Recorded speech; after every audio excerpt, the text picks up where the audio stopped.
పూరా లోకల్. నమస్తే, welcome to పూరా లోకల్. ఎస్టీ, ఎస్సీ, ఓబీసీల రిజర్వేషన్ కు భరోసా ఇస్తున్నట్లు కేంద్ర హోంమంత్రి అమిత్ షా స్పష్టం చేశారు. రిజర్వేషన్లు రద్దు చేయాలని విపక్షాలు కోరుతున్నా తాము మాత్రం రిజర్వేషన్లను కొనసాగిస్తామని తేల్చి చెప్పారు. రాజస్థాన్లోని కోటలో ఎన్నికల ప్రచారం సందర్భంగా అమిత్ షా ఈ వ్యాఖ్యలు చేశారు. కోట లోక్సభ అభ్యర్థిగా ఓం బిర్లాకు మద్దతుగా నిర్వహించిన ఎన్నికల ర్యాలీలో ప్రసంగించిన అమిత్ షా రిజర్వేషన్లపై కీలక వ్యాఖ్యలు చేశారు.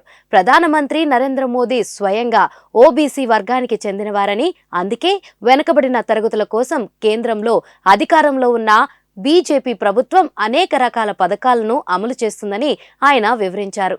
ఎస్సీ, ఎస్టీ, ఓబీసీ రిజర్వేషన్లను తొలగించాలని కాంగ్రెస్ పార్టీ కోరినా తాము మాత్రం ఆ పని చేయలేమని అమిత్ షా స్పష్టం చేశారు. ఇది మోదీ గ్యారంటీ అని తేల్చి చెప్పారు. ఓబీసీలను వ్యతిరేకించే పార్టీ కాంగ్రెస్ అని మండిపడ్డారు. ఓబీసీ కమిషన్ కు రాజ్యాంగ గుర్తింపు కల్పించేందుకు ప్రధాని మోదీ కృషి చేస్తున్నారని తెలిపారు.